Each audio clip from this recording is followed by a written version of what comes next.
Budget میں یہ ظاہر ہے یہ جو ریونیو ہے اگر ان کو آئی ایم ایف پش کرے گا کہ یہ اس کو لے کے چلے جائیں کوئی تقریباً 5 ٹریلین پہ، تو وہ ایک قسم کے I would say in realistic target ہوگا. تو ان کو جو ریونیو ہے وہ ریئلسٹک بنانا پڑے گا.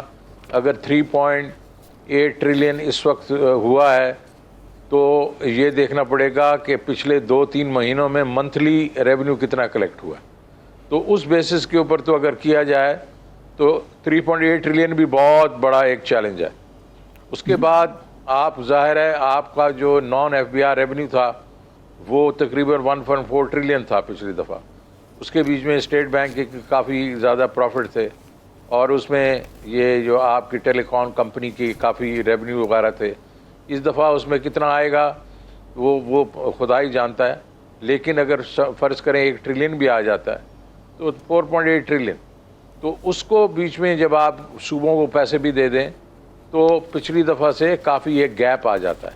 لیکن اس میں جو اچھی چیز ہوگی اور جو آپ کے جو پازیٹیو اس میں ڈیولپمنٹ ہے وہ یہ ہے کہ پچھلی دفعہ تقریباً 3,000 بلین جو ہے وہ ڈیٹ سروسنگ میں گیا.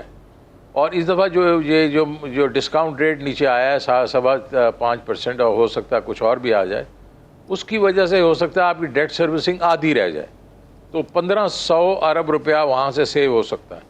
تو اس لحاظ سے میں یہ نہیں کہوں گا کہ آپ کا فسکل ڈیفیسٹ کم ہو جائے گا، لیکن شاید فسکل ڈیفیسٹ وہیں رہے جی، لیکن یہ اپنا ایک قسم سے کام چلا لیں گے. جی شوکت صاحب، یہ 3,000 ارب کا کہہ رہے ہیں خسارے کا بجٹ ہوگا یہ، اور اس کے ساتھ ساتھ آپ نے جو ریونیو کا ذکر کیا وہ ایف بی آر کو جو ٹارگٹ دیا جا رہا ہے وہ 4,700 ارب روپے ہے، لیکن وہ کہتے ہیں ہم 4,400 پہ ہی آپ سمجھ لیں جو ہمارے لیے ریئلسٹک ہے. اور کئی اس قسم کے ہیں. مثلا ورلڈ بینک نے کہا ہے کہ آپ کی آئندہ سال -1% جی ڈی پی گروتھ ہوگی، یہ نہیں کہ منفی ہوگی. پھر آئی ایم ایف کہتا ہے کہ آپ سیلریز نہ بڑھائیں. گورنمنٹ اکراس دا بورڈ 20% بڑھانا چاہتی ہے سیلری جو سرکاری ملازمین کی ایک سطح تک. تو ایک طرف تو یہ تضاد موجود ہے، دوسری طرف آپ یہ جو ایک تھنک ٹینک جو اس معاملے میں بڑا فعال رہا ہے اس کے بھی رکن ہیں. تو کیا ایسے پروپوزلز دیے گئے ہیں جس سے یہ کچھ نہ کچھ کوئی پہیہ چلنا شروع ہو جائے اکانومی کا؟ دیکھیے جی، پہلے تو یہ تھنک ٹینک جو ہے وہ تو یہ کہہ رہا ہے، اس کا جو مقصد یہ تھا کہ یہ شارٹ ٹرم میں میڈیم ٹرم میں یہ جو کووڈ-19 ہے اس کے اثرات جو ہیں اس کو ہم نے کیسے ٹیکل کرنا ہے.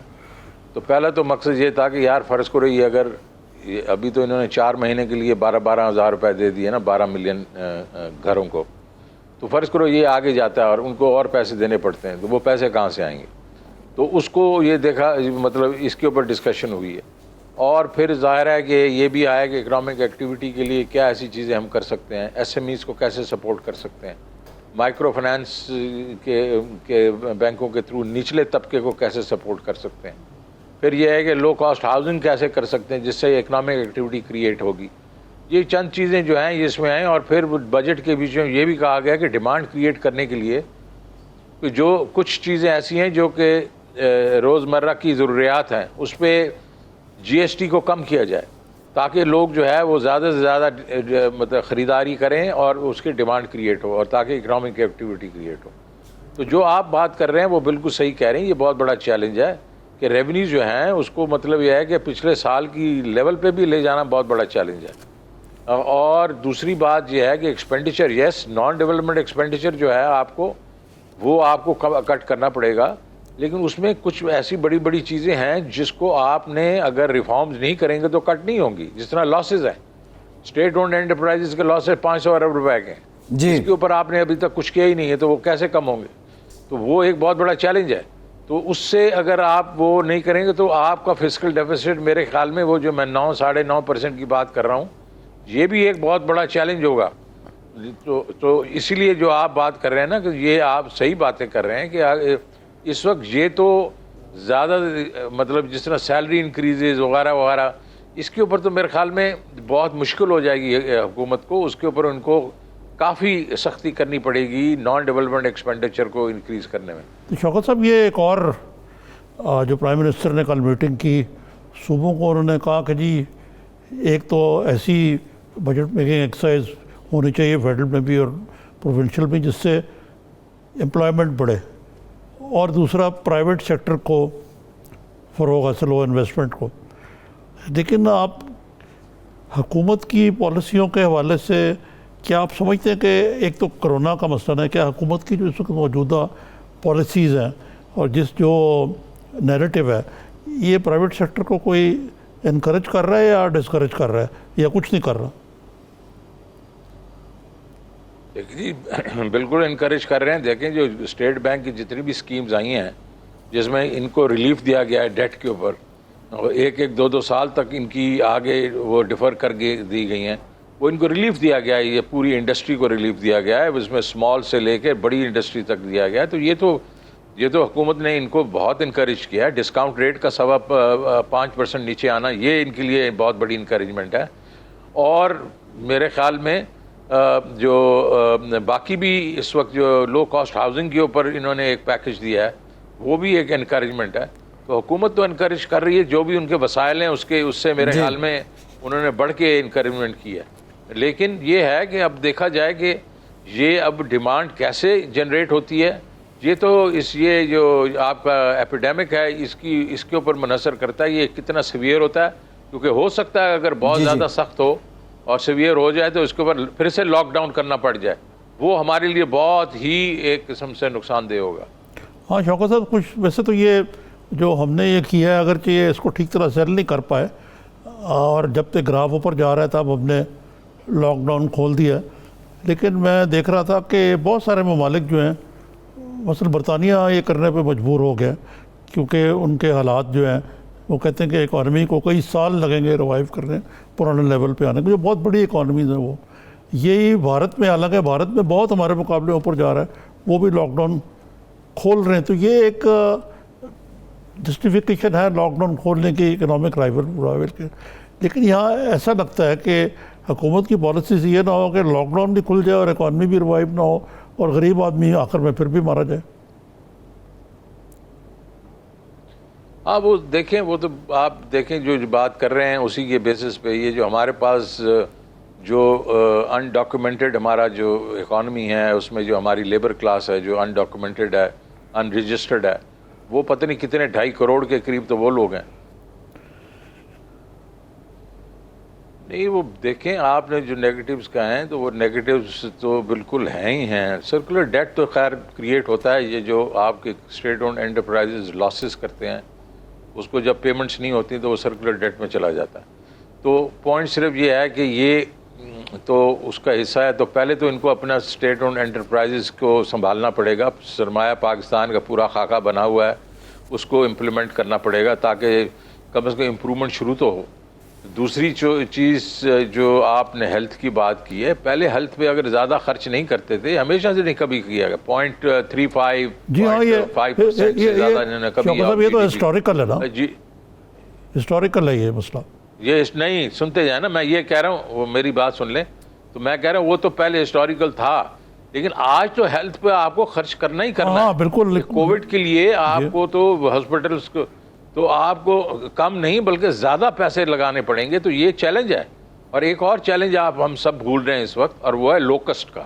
یہ لوکسٹ جو ہے اس کا کیا اثر ہمارے پر ہوتا ہے، اور اگلے سال میں، اور اس سے اگر فوڈ کرائسس ہوا یا شارٹیج ہوئی تو ہمیں وہ بھی امپورٹ کرنا پڑے گا، تو اس سے بھی بیلنس آف پیمنٹ کے اوپر ہمیں فرق پڑے گا۔ تو چیلنجز تو کافی ہیں، تو اس لیے یہ IMF وغیرہ کو ہمیں چاہیے کنونسنگلی ہم ان سے بات کریں اور کہیں یہ بھائی جان یہ ذرا آپ اس وقت تو آپ ہماری ہیلپ کریں نا، I mean you know the situation on the ground۔ شوکت ترین صاحب بہت شکریہ آپ کے وقت کا۔ پاکستان میڈیکل ایسوسی ایشن کے مطابق یہ کہا جا رہا ہے کہ پنجاب میں کورونا کے 2 کروڑ مزید لوگ ہو سکتے ہیں۔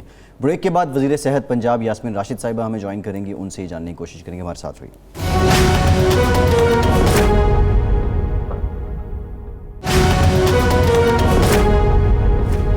بریک کے بعد ایک بار پھر سے آپ کو خوش آمدید کہیں گے، ڈاکٹر یاسمین راشد صاحبہ ہمارے ساتھ موجود ہیں۔ ڈاکٹر صاحبہ بہت شکریہ آپ کے وقت کا، آپ سے گفتگو کرتے ہیں۔ نظامی صاحب، ایک تو آج جو پرائم منسٹر نے کہا ہے کہ جولائی کے آخری اگست میں یہ جائے گا اوپر، دوسرا یہ جو PMA کی رپورٹ ہے اس میں تو بڑے خوفناک قسم کے انکشافات ہیں. بالکل بالکل. جی السلام علیکم جی. یہ کہہ رہے ہیں کہ یہ 2 کروڑ تک پہنچ سکتے ہیں اس کے جو افیکٹیز ہیں, اور خود پرائم منسٹر صاحب نے کہہ دیا کہ جولائی کے بعد اس کا عروج ہوگا, جولائی کے آخر یا اگست میں. اور اس وقت بھی صورتحال کو پینک سی مچ گئی ہوئی ہے, اتنے زیادہ کیسز ہو رہے ہیں. اس کے باوجود آپ کیا سمجھتی ہیں کہ everything is under control? Arif صاحب, ابھی تو اگر آپ سے پوچھیں گے تو situation is still under control آج کے دن کے اوپر, کیونکہ وجہ یہ ہے کہ اس وقت پنجاب کے اندر جو total number of confirmed cases ہیں وہ 38,903 ہیں, اور جو ہم نمبر آف ٹیسٹ پرفارم کر چکے ہیں پنجاب میں وہ 2,90,000 سے زیادہ ٹیسٹ ہم کر چکے ہیں. فرٹیلیٹی ریٹ جو ہماری وہ 715 ہے, اور اگر میں کہوں تو 24 آورس کے اندر نمبر آف ڈیتھس ان پنجاب 32. اس وقت لاہور ہمارا سب سے بڑا ایپی سینٹر ہے, اور میں پہلے دن سے یہ کہہ رہی ہوں کہ لاہور ہی ایپی سینٹر ہے. شاید اگر آپ میری پرانے جتنے پروگرامز ہی دیکھیں گے, میں ہر مرتبہ لاہور کو ایپی سینٹر ہی ڈکلیئر کرتی رہی ہوں, اور لاہور کو ایپی سینٹر ڈکلیئر کرنے کا مقصد یہی بتایا تھا کہ بھئی we have to be very careful where Lahore is concern. اور اس وقت آج کے دن میں ہمارے پاس 18,332 کیسز ہیں. یہ پروجیکشنز ہوتی ہیں کہ 2 کروڑ ہو سکتا ہے, 1.5 کروڑ ہو سکتا ہے, یا جس طرح ہم نے بھی اپنی پروجیکشن میں کہا تھا کہ اتنے لاہور میں لوگ ہوں گے. امپورٹنٹ چیزیں جو ابھی ہم نے دیکھنی ہیں, what are the number of patients اس وقت میرے پاس جو ہسپتالوں میں داخل ہیں, جس میں ہم پرائیویٹ سیکٹر اور پبلک سیکٹر ہاسپٹل کا مسلسل ہم ریکارڈ دیکھتے ہیں. اس وقت تقریباً لگ بھگ کوئی 980 اور 1000 مریضوں کے درمیان ہمارے پاس ہسپتالوں میں, جس میں پرائیویٹ سیکٹر اور سرکاری ہسپتال جو ہیں وہ سب کچھ شامل ہے, کی میں بات کر رہی ہوں. پورے پنجاب کی نہیں, کہ لاہور کی بات کر رہی ہوں جو اصل مین سینٹر ہے, اور سارا شور بھی ایکچولی بہت زیادہ لاہور میں ہی مچ رہا ہے. اب امپورٹنٹ یہ چیز ہے کہ لوگوں کی خام خیالی ہے, وینٹیلیٹر کے بغیر گزارا نہیں ہوگا, ہر بندے کو وینٹیلیٹر کی ضرورت ہے. نہیں, this disease is ventilator is the last resort. یہ آخری مرحلہ رہتا ہے جب آپ وینٹیلیٹر پہ ڈالتے ہیں. اس وقت بھی total number of critical patients in all of Punjab are 250. جی, they are not more than 250, 250 سے. یہ وہ کریٹیکل پیشنٹس ہیں جن کو آپ آکسیجن یا بائی پیپ کے تھرو دے رہے ہیں, which is attached to a ventilator, یا وینٹیلیٹڈ پیشنٹس ہیں. اب اگر آپ یہ تعداد دیکھیں تو یہ جو مریض ہیں یہ کہیں چھپ تو نہیں سکتے نا. جو سیریس پیشنٹ ہے یا وہ سرکاری اسپتال میں آئے گا یا پرائیویٹ اسپتال میں آئے گا, اور خدا نخواستہ جو فوتیدگیاں ہو رہی ہیں وہ بھی چھپ نہیں سکتی. تو یہ ہم کانسٹنٹلی ہر وقت جو ہم اپنے وہ اسٹیٹسٹکس وہ گریو یارڈس کی بھی اکٹھے کر رہے ہوتے ہیں کہ یہ نہ ہو کہ ہماری انفارمیشن کے بغیر ہمیں انفارمیشن نہ ہو. بہت سارے لوگ جو ہیں وہ انتقال کر رہے ہیں, and they are being buried. ٹھیک ہے ڈاکٹر صاحبہ, بہت سی خبریں اور بہت سی اطلاعات یہ بھی آ رہی ہیں کہ پنجاب اور بالخصوص لاہور کے اسپتالوں میں گنجائش اب نہیں ہے یا بہت کم ہو چکی ہے. ذرا یہ بتا دیں اسپتالوں کی کیا صورتحال ہے, کتنے بیڈز ہیں جو مختص ہیں, اور کیا واقعی گنجائش ختم ہو گئی ہے اسپتالوں میں؟ تقریباً ہم نے لاہور کے اندر جو بیڈز مخصوص کر رکھے ہیں وہ تقریباً 1800 کے قریب ہیں, جس کے اندر پرائیویٹ اور پبلک سیکٹر کے بیڈز کو ملا کے میں بات کر رہی ہوں. اس وقت نیچرلی کچھ ایسے بیڈز ہیں جو ویسے they are beds which do not have a high dependency unit. تو ہم سارے بیڈز کی آپ کو بتا رہے ہیں, ہائی ڈپینڈنسی یونٹس, وینٹیلیٹڈ بیڈز اور نارمل بیڈز جو ہم نے کرونا کے لیے مخصوص کر رکھے ہیں وہ تقریباً 1800.